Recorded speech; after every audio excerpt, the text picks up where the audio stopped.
Welcome to the Low Carb MD Podcast. No one is beyond help. No one is beyond hope. As we have always said, we are bringing you medical information and cutting-edge science, but none of this is medical advice. Please seek out input from your own doctor.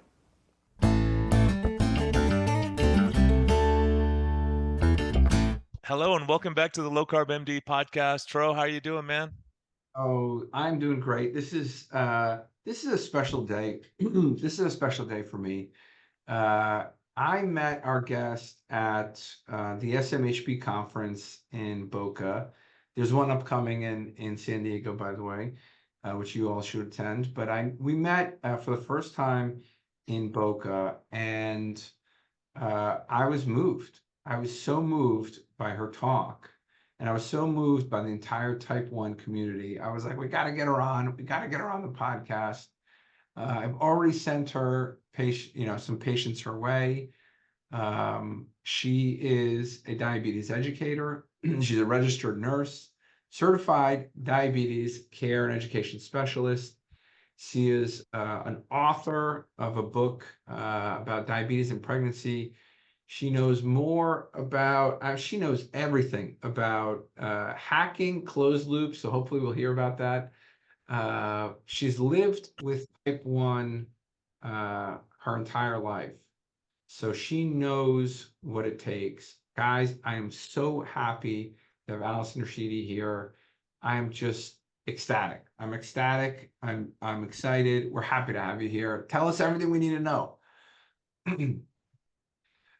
Oh, you're muted. Oh, no, there you go. No, just kind of backstory or? Yeah, well, first start, we're happy to have you here. I'd love to hear the backstory. I'd love to hear, you don't just wake up and become a registered nurse and diabetes educator and author on type 1 and lecturer on type 1 and, the lead sort of educator at diaVerge. How did it start? Well, I was diagnosed with type 1 diabetes in 1981 at the age of 1 year. So I'm giving my age away. And for the first 30 or so years, I went by the, ADA recommendations. I was wildly out of control. At the age of 14, I had an A1C, a hemoglobin A1C of 14%, which is about average of 400 milligrams per deciliter. I was developing complications in my teens. I had chronic tachycardia or rapid heart rate at rest. I was developing vagus nerve damage, gastroparesis, delayed stomach emptying. By the time I was in my late 20s, they had already found a spot of retinopathy. And when I was just almost 30 years old, a friend of mine pointed me to a blog of a type 2 diabetic named Steve Cooksey, who said you could reverse diabetes with a low-carb diet. And I was absolutely livid. You can't reverse diabetes. This guy doesn't know what he's talking about. I wrote him a nasty email. And he's like, no, calm down. Talking about type 2, you can reverse type 2 diabetes with a low-carb diet. But it could really help with type 1.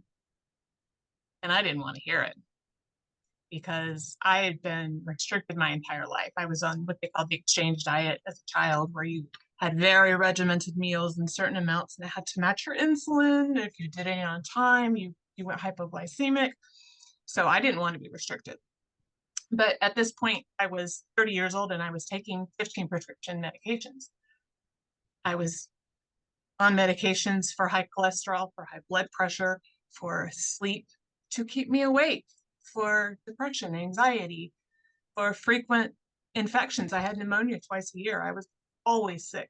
Everything that went around, Allison had it. And I was 210 pounds and I was miserable. And I kind of hit rock bottom and said, I've got to do something.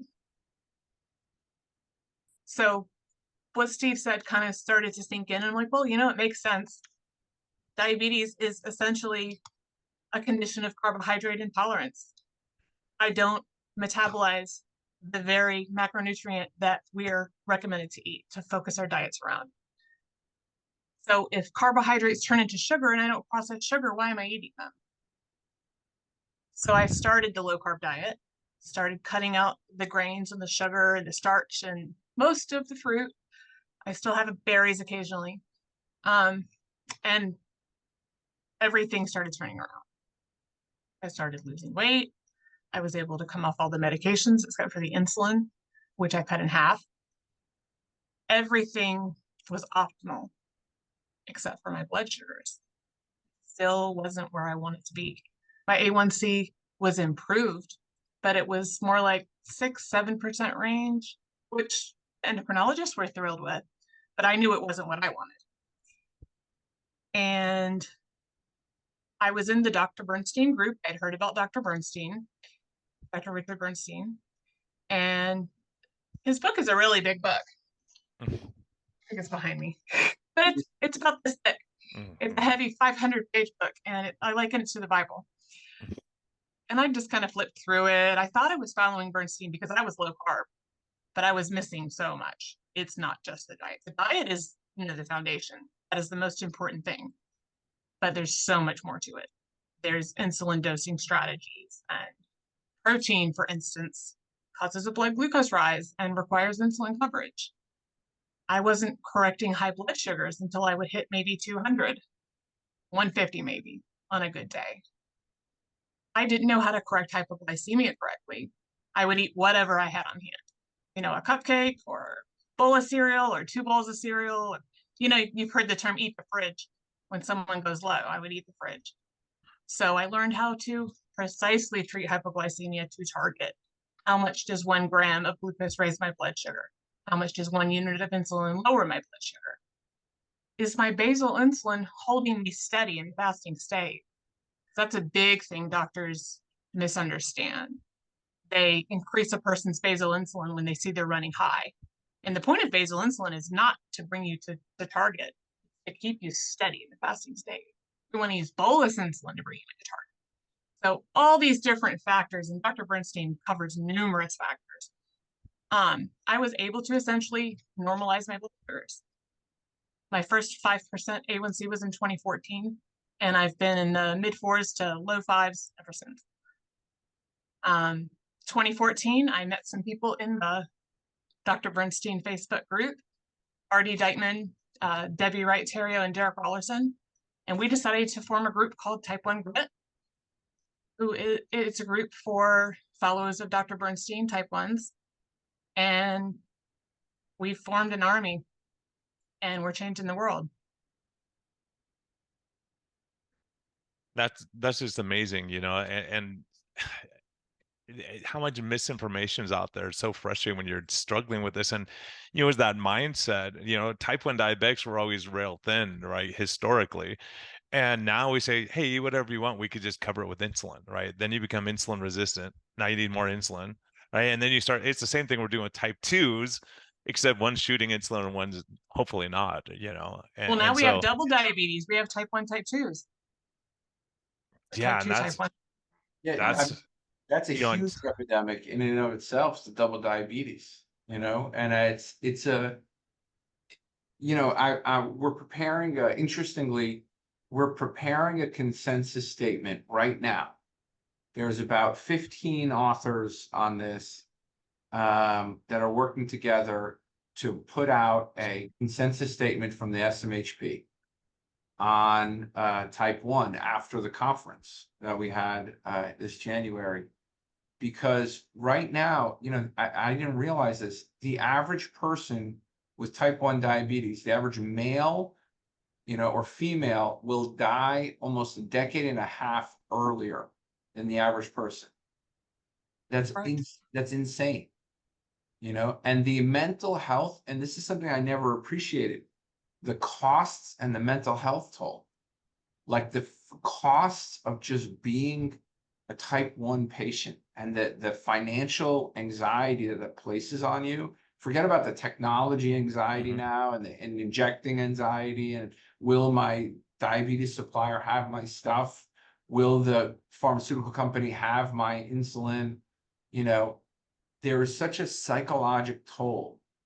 And then on top of all of that psychological toll, you're told by your endocrinologist, like, you can have cake and pizza. I guess maybe they feel like let them eat cake, but it's I think it's not appropriate. It's not fair. No, you can abstain from cake. And if you need a way to make cake, we got a way to make cake. Right? Right. No, It's really good almond one. flour monk fruit, it's almond flour monk fruit. It's not a secret, So I don't know, Brian, do you feel the same? Like, after this conference where we met Allison, I was so fired up. For this community. Because as hearing parents talk about it too, it really touched me. It's so hard. Well, and hearing that parents were having, that people are threatening to call adult protective or child protective services, and saying they're abusing your kids, and it's just amazing when you look. It's like their A1C's in the normal range from going from 14 or whatever it was before, and to have these people like the type 1 grit data. When I first saw it, like, you got to be kidding me, with people like yourself keep your A1C at 4.8. Most of the general population is not at 4.8 who doesn't have type 1 diabetes. Yeah, I think that in the general population, the average is around 5.5%. And that's our cutoff for heart disease, for all-cause mortality, for cancer. I mean, numerous complications. That cutoff's at 5.5%. So, and back to those children, the amazing thing about 10 years of type 1 grit is that I have literally watched these children grow up. And they are tall, and they are strong, and they are bright, and they're active, they're athletes. We have disproved every myth surrounding low carb in children. Yeah, it's just, now, do you get nasty letters from people too now? In the beginning. Yeah, I think were, now it's kind of hard to argue. I think when you see that the outcomes, once you see outcomes, and all of a sudden they kind of lose the argument.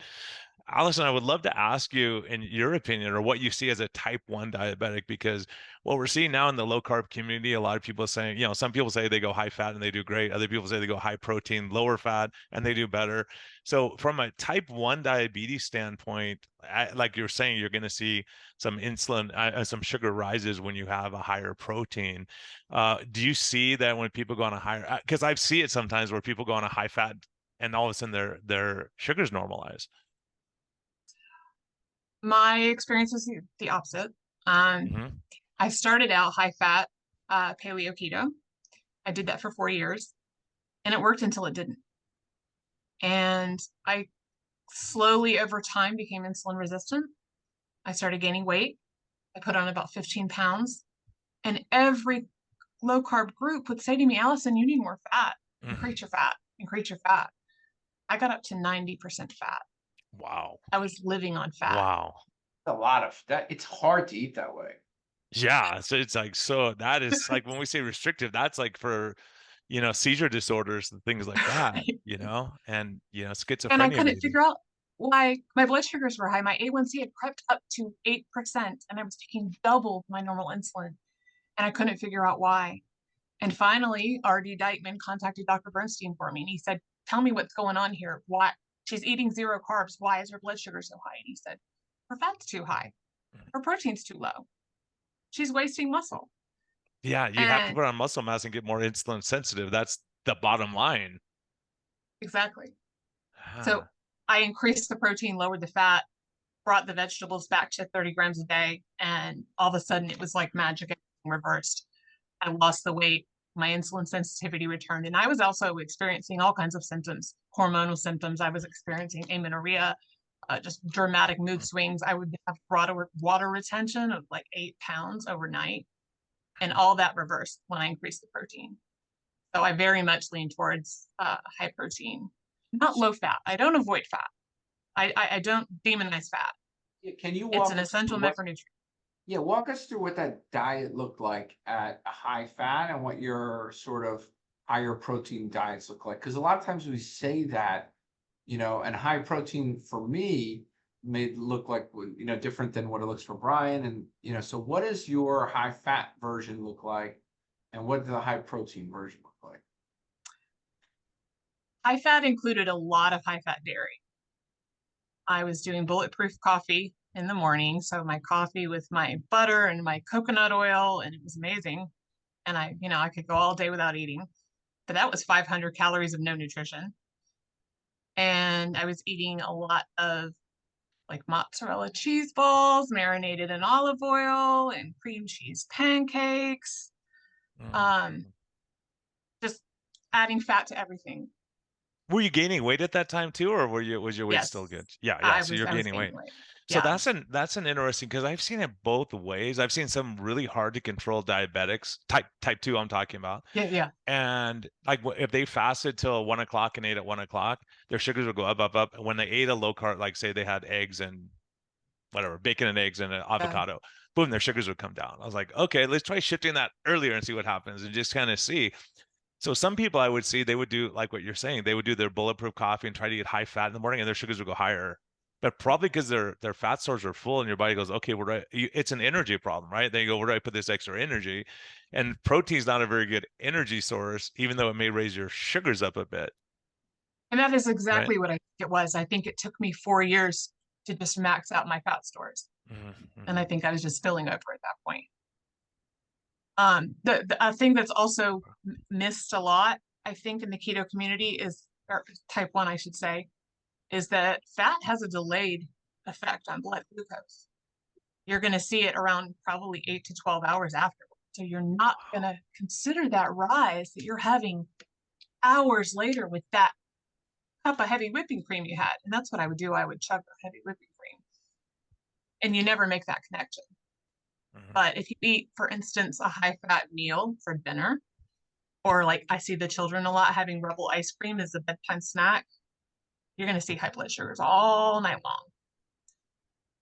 Fat absolutely plays a role in blood glucose. Yeah, so, we talked about this with Ben Bickman. Even Jim Johnson's work up in Canada, he took human beta cells and he exposed them to different macronutrients. And Jim Johnson showed that it's insulinogenic, that the pancreas still makes insulin in response to fat. So I'm not surprised. I'm not surprised to hear that. And I think it's also individual. I've seen both sides of the coin. Yes, absolutely. What is your high protein version like? What does that look like? The one you're on now, let's say. I mainly just eat meat and vegetables. I do a lot of chicken breast. I'm adding in more fish recently. But any kind of meat, protein, eggs, a lot of egg white. Occasional protein powder.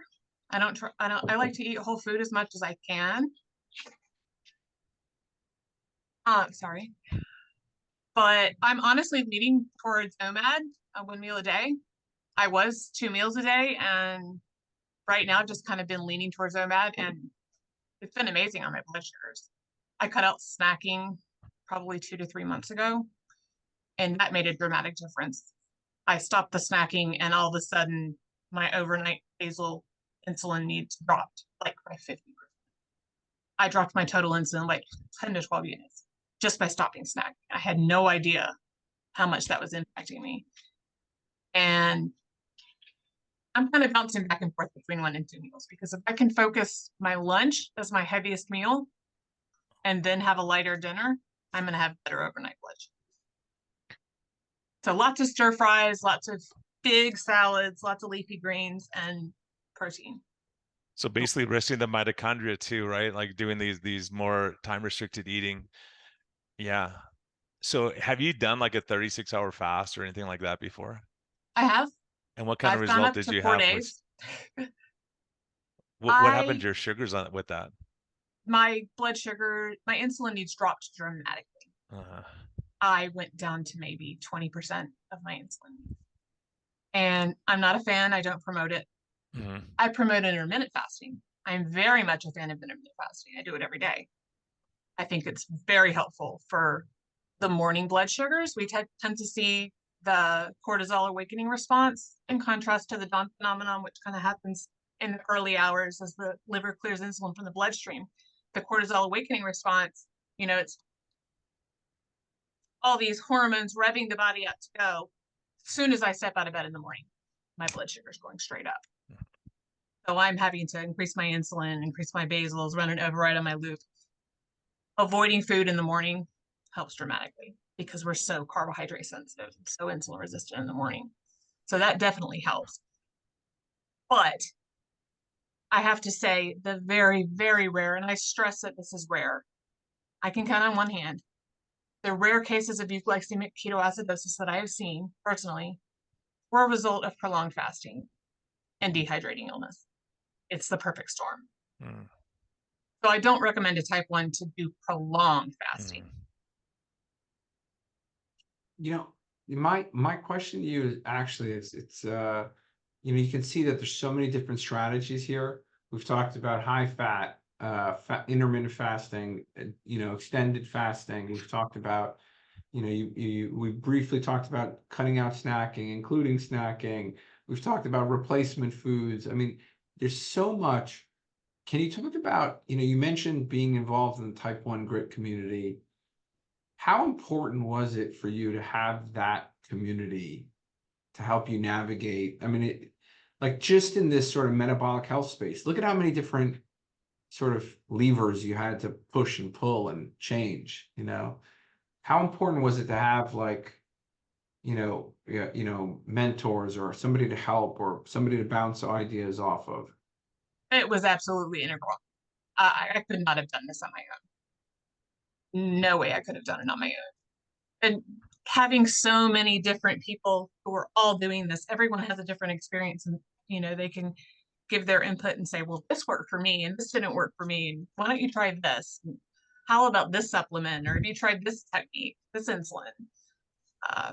My online friends have absolutely walked me through this.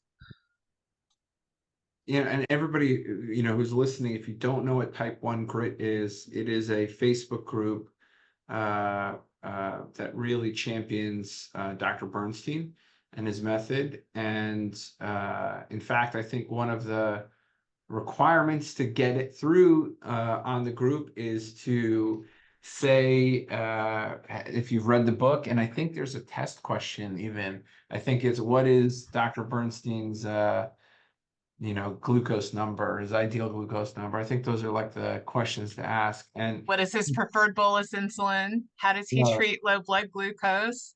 Oh, you got some more stuff. Yeah. So it's a couple of questions, but it is I think there's thousands of people, if I'm not mistaken, and I want to say maybe tens of thousands now in this community. And it is a group on a good friend of mine, Dykeman, is on there and as one of the admins, and it's a supportive group to give parents and people with type 1 feedback. And if you guys don't know, just so I can give some more contacts, Allison, actually a big group of scientists looked at patients from this group in 2018, 2019, and it was the most cited article in 2019 in pediatrics because they did a case series, I want to say, of 250 kids from this cohort that followed Bernstein. And the results were absolutely amazing. They were thriving, low carb eating kids with A1Cs around 5. And they did so super fantastic, and they're highly motivated families, highly motivated kids, and the results were absolutely great. And so this is the result of that community, being involved in that community. I mean, it is a direct. So when we're talking about a community, we're talking about an evidence-based community, right? So just to give the reader, the listener, some context. Well, and it doesn't hurt that. How old is Dr. Bernstein now? He just turned 90 on Monday. Just turned 90 years old, type 1 diabetic, 90. I mean, that's unheard of. It really is. Diagnosed in 1946. Yeah, 1946, and he said, "Look, the establishment's wrong." And even, I was just listening to something today, and they were just talking about how all these people were talking about the effects of stress on autoimmune disease back. You know, Osler was talking about it 100 and something years ago, and now these doctors go, "No, it has nothing to do with it." So, my type ones, if they're going through life stress, obviously, if you have an infection, all these other things make the sugars go crazy, but what do you see if you have really bad sleep or you're going through a lot of life stress? How does that affect your sugars or your I'm, insulin use? I'm going to run high. Yeah. Sleep is a big impact. That is something I really focus on, is my sleep. Because you have a bad night, one, your blood sugars are going to run higher, and you're going to be hungrier. You're going to crave more when you're tired. I think someone said there's 42 different factors that affect blood sugar, and it's probably more than that.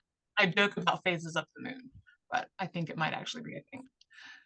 No, Is I there mean, any? yeah, Oh, sorry, go ahead, sorry. infection, sleep, stress, like each of these things, somebody, somebody yelling at you, who knows? Like Mm-hmm. all of these things have such an impact on your blood sugar in your body, and we all take it for granted. I got a question. I know, Brian, you're leaning into a question here, but I got so many questions for type 1 because I know there's a huge sect of people in the metabolic health space that are type 1 proponents, type 1 evangelists, that they prefer sort of the old fashioned long acting pre-meal, post-meal adjustments, right? And then there's very few, and this is what I sort of love about you, biohackers who love the loops and are going crazy on the closed loop insulin pump systems.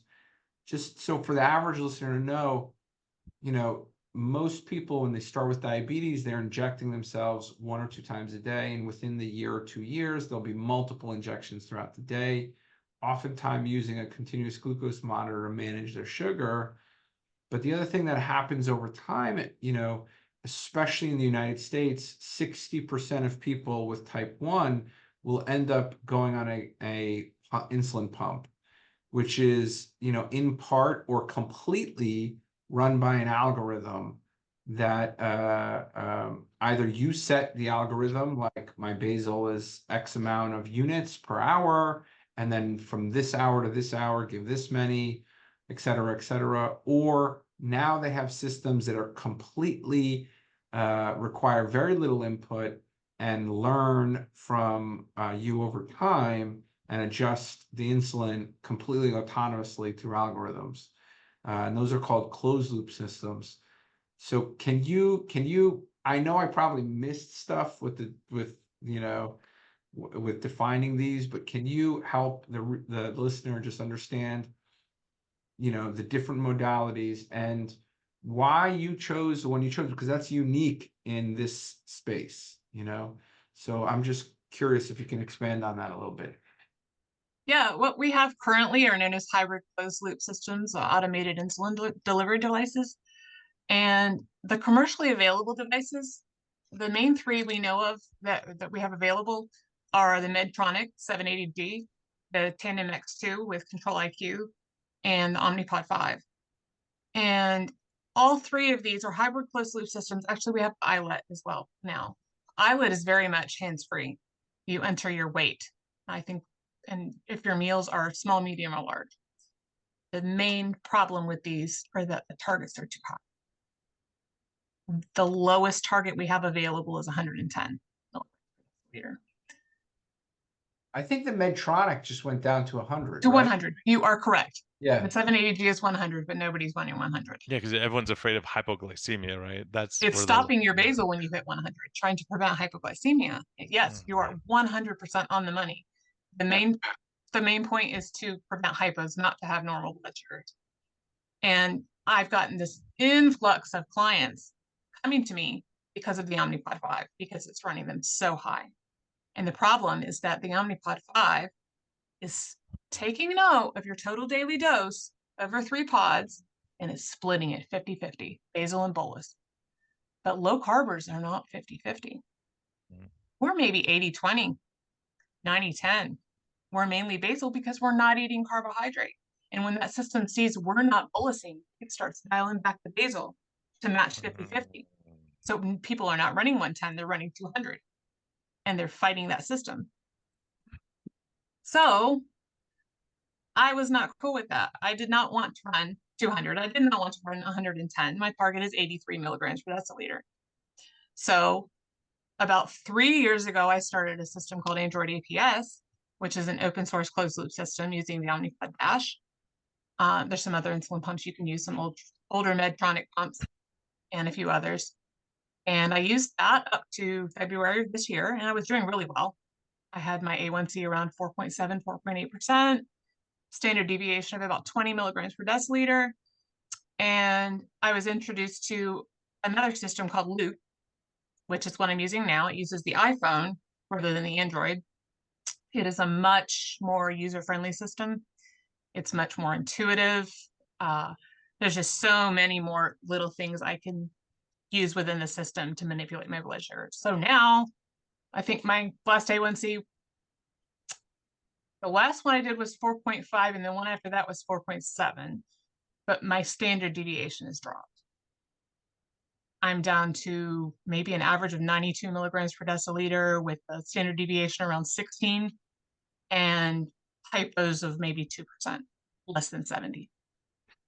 How many episodes of hypoglycemia have you had? I maybe one or two. Symptomatic hypoglycemia. Oh, very, very, very few. Yeah. It's rare that I have a symptomatic hypo. If I have a symptomatic hypo, it's because I made a mistake. Yeah, and that's amazing having your A1C that low. That is just incredible to me, you know. And you know, one thing I'm curious about too, while we're talking about the things that affect it, Andrew Kutnick. I don't know if you're familiar with him. I know Andrew Kutnick. Yeah, he's done some cool stuff looking at that. He said, look, if I'm doing HIIT training, high intensity interval, I have to go way up on my insulin before the exercise. Because most of us think, well, when you exercise, your sugar is going to drop because you're burning it in your muscles. So in type 1s, we're seeing that they're getting hyperglycemia with these kind of intense exercise. And so you're agreeing with that, it sounds like. Yeah. And then, so if you're doing like a zone 2 training, like a long sustained slow jog or a fast walk, do you see drops in the sugar levels when you're doing that? We see drops with the cardio, the aerobic exercise. And when we get into the anaerobic, we see a rise. So I do not exercise as much as I should. That is a weak area. But I will tell you, when I do exercise, I combine the two. Because if I do anaerobic, I'm going to go high. And if I do aerobic, I'm going to go low. And I try to balance them out. 3 sets the weights, 60 seconds of jumping jacks, or running in place, or something like that. Or start with weights and end with cardio to bring your blood sugar back down. But there are ways to manipulate your blood sugar with the loop system. So that is a benefit that I need to explore more. But you're absolutely, Andrew's 100% correct. Yeah, because I've seen that in myself too. If I'm fasting, I work out really hard, hitting the punching bag, like doing those kind of workouts, my sugars go way up. Yeah. Fasting all day, and I was like, when I first saw that, I went, where the heck is that coming from? But you realize your body's trying to release sugar for you to keep your exactly. Exercise going. So it's kind of counterintuitive, because I know before they were worried about hypoglycemia. Like that was always, people said, well, if type 1's going to exercise, you have to give them carbs before they exercise so they don't get hypoglycemia, but that's not what's happening. No, but you will see insulin sensitivity afterward. I'm sure you're aware. Mm-hmm. Up to, I think, 26 hours. Yeah, you'll see the sugars come down afterwards. Yeah, especially if you're doing high intensity interval training. So yeah, it's just so interesting how we've had it so backwards for so long. Tro, what do you say? Oh, let me kill my. What's that? Is that your dog in the background? No, I think. Well, first of all, Andrew Kutnick is an absolute beast. That's what I'm going to say. Super excited to have him on a couple episodes back. Guys, go check him out if you haven't heard that episode. And I think a lot of this nuance is what people with type 1 really suffer from. They really need their medical team to know about these things, to be able to mentor them and to be able to guide them. And as a doc, it's really hard for me. Like there's a lot to keep up with, right? Understanding the technology, the rapidly changing technology. There's a new antibody out that delays type 1 right now, which is was approved about a year and a half ago. And there's a lot changing. And on top of that, there's this whole side of stuff that I know I can do well. I know I can take any type 1 patient and guide them through, addressing their hunger, cravings, feelings of deprivation, getting them to eat low carb. All that's great. But at the end of the day, it's such a rapidly pacing field. And the people that you want to rely on, which is the endocrinologists typically, are so entrenched. So it's like sending them to the worst possible person. Somebody's going to tell them you need to count your carbs. Somebody's going to tell them you need to, make sure that you have 40 grams of carbs and dose your insulin, right? And those strategies, they just don't work as well as reducing your carbohydrate amount to enforce carb inclusion and dose insulin. So the problem I have as a primary care doc and our team is we are not comfortable sending our patients out to many endocrinologists. And so we are often sending them to you, Allison, because it's like we need somebody to actually help them with the nuance. We can do the medical stuff. I mean, me and Brian can check the urine protein, check the, send them to the eye doctor, make sure the kidneys are okay, do a nerve exam, check on the A1C, get labs checked, et cetera, do cardiovascular evaluations. That stuff we can do. Yeah. But it's the, one of the biggest hurdles for us. And I just had an in-service from Medtronic to teach me on the new 7 series, the 700 series, but it's a lot. It's a lot. So how do you manage this community, over 10,000 people, you're active on that community. How do you find people to go, I know you sent us a patient recently. We appreciate the consultation, but we come in with some specialty, but we have big gaps. So where do you send, when you're advocating for these, and they're coming to see you at diaVerge. So, how do you go about this, Well, we have a list of low carb friendly providers, but unfortunately, low carb friendly, Bernstein friendly endocrinologists are very, very few and far between. They don't exist. They don't exist. There are a few that are, that are okay with it, won't fight you on it. But I personally have not seen an endocrinologist in 14 years. I see a primary care physician who orders my labs and prescribes my insulin and my pump, and I manage my own diabetes. And that's honestly what Bernstein recommends. He says, I'm the timely family doctor. Because you're correct. The endocrinologists are fighting you. They're telling you this is going to damage your kidneys. This is going to cause heart disease. Your brain needs carbohydrates to function. And, my whole area of specialty is pregnancy. Your baby needs carbs to grow. Your baby's going to be deformed. Your baby's going to, not develop their brain if they don't get adequate carbohydrates. So we're fighting all of these myths that have been dispelled, that have been debunked by numerous studies, but it's still heavy. Yeah, it's so hard. It's so amazing to me. One of the worst outcomes I saw was in a 40-year-old African American obese male that his endocrinologist told him, screw Dr. Lenskis, don't listen to him. You can eat all the cookies you want. You like soda, drink it. And he was on U500. He was on these huge, getting he had her strokes and all kinds of stuff.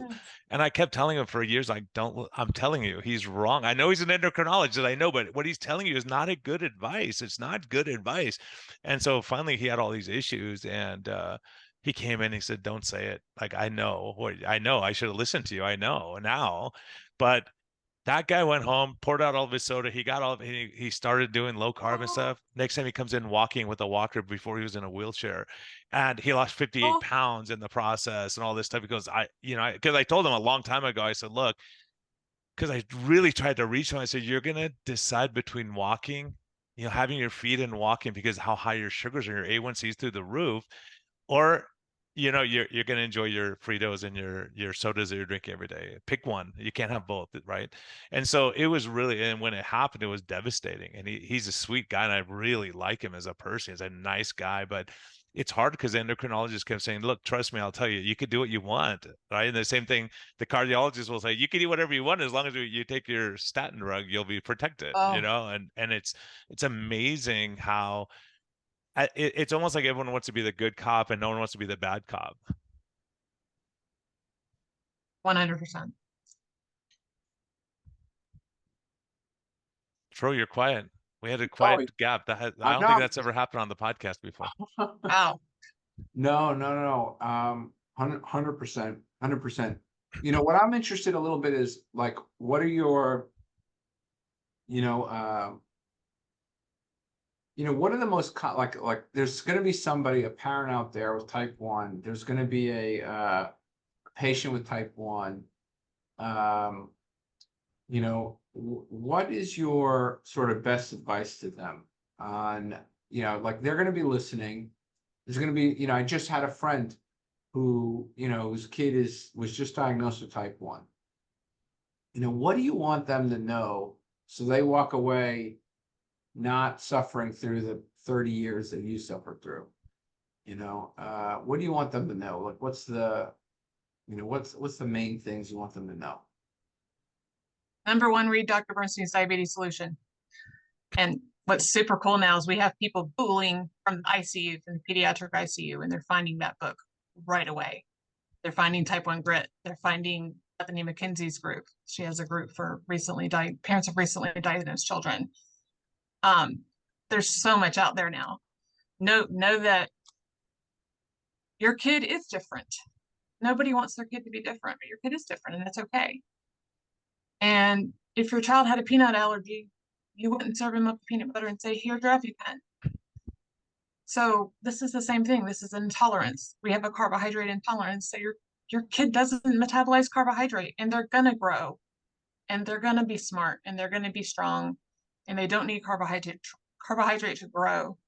So just go educate yourself, go do your own research, and see all these people who are doing this. We have numerous parents at this point who have Instagram and Facebook pages that you can follow, who are all doing this, and their children are thriving.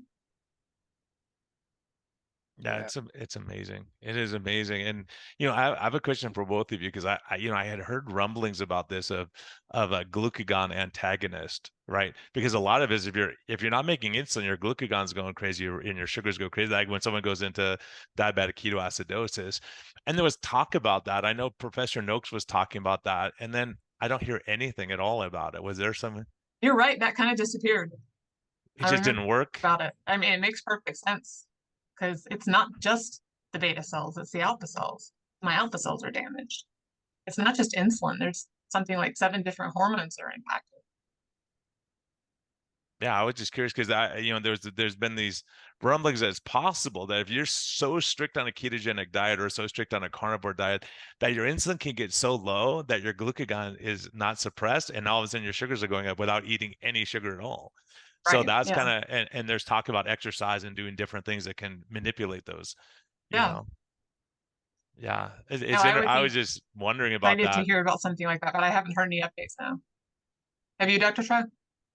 No, I haven't heard anything. The biggest advancement I've seen lately, besides some the better targets on some of these closed loop systems, they're slowly moving to better targets. The problems you mentioned already is the antibody treatment, which seems to delay just slightly, prolong that honeymoon period. I've seen people honeymoon for years before, known antibodies, initially diagnosed with type 1. They didn't believe it. They went carnivore. They honeymoon for 2-3 years sometimes. I think the longest honeymoon I've ever seen was 7 years. I think I've seen 6-7 years, especially in the LADA community, the latent autoimmune diabetes in adults, because they still make some insulin. So we can really, really prolong that honeymoon period with them. And I've seen children prolong the honeymoon 3 years, I think. Bernstein says if you start his plan right away, you can prolong it indefinitely. I have not seen that personally, but it's worth trying. But honestly, I'm not a fan of antibody treatment. I feel like we are prolonging abnormal glucose because they're not high enough for insulin yet, but they're abnormal. And we know that damage is being done at abnormal. So we're just waiting to normalize their blood sugar. Whereas if we'd start a tiny amount of basal insulin, we could give those beta cells a rest.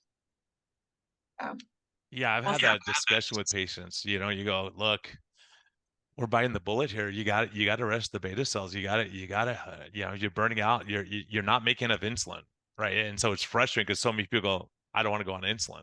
Like they think that's the kiss of death. You go, gosh, if we can, hyperglycemia is going to cause more beta cell damage, right? So we got to fix the hyperglycemia however we can. Obviously, Yeah, diet and exercise and the stress goal and should not sleep. be to avoid insulin. Sorry. Yeah, I would agree. Yeah, I think so too. Like sometimes you go, it's not, and especially if you're not insulin resistant, right? You don't want to crank up the insulin so much that you become insulin resistant, then you get into this cycle that you were in. You go, okay, can we just help it out a little bit, you know, and bring those sugars down so that maybe your beta cell function can improve. Yeah. I'm so excited that you joined us, Allison. Allison, if somebody wants to find you, right? If somebody wants to get you, find you, how would they do that? And where do they get your book, Grit Pregnancies? Where do they find that? They can find me at diaVerge.com or Alison at diaVerge.com. They can find my book on any online book retailer internationally. Can you tell people what diaVerge is so they know? diaVerge is a diabetes coaching / consulting company that is focused on Dr. Bernstein's protocols. We work with anyone using insulin, type 1 or type 2. And the foundation is the meal plan. And then we teach them all of Dr. Bernstein's protocols, but instead of having a big thick book, we're breaking it down into a 13-week class that makes it bite-sized, real world. We're including technology because Bernstein doesn't really use a lot of technology. He doesn't use the pumps. He doesn't use the loops. I think he only recently got Dexcom a few years ago. So we're trying to make Bernstein's plan a little more user-friendly. And do you work with docs to help them, to give them advice on, you know, continuous That has pumps? not been my experience, but I would be happy to. Yeah, we sent her patient. We send her patients, Brian. All right, I got someone to send you. Send you. I've been trying to get like help from the companies to get this guy squared away. So, all right, I'll send him over. Perfect. No, I appreciate your experience and your life experience and all you've been through. And, you know, it's miraculous, like being that young and having all those health problems and then being able to at least keep things at bay and reverse, it sounds, a lot of the damage that was done. I was able to reverse the vast majority. I still have a little bit of orthostatic hypotension. I'll get really dizzy if I stoop down on the floor or reach up high. But other than that, everything is reversed. So I'm really happy where I am right now. Awesome. So you can go to diaVerge.com, and can they find you anywhere else? Social media? Social media, Facebook, Instagram.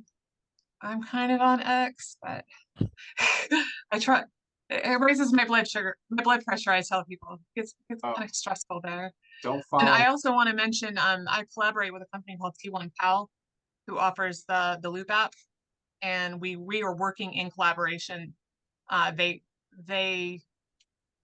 provide the service, the app, and I help the user dial in their settings. That's awesome. That's awesome. Thank you so much for coming. Awesome stuff.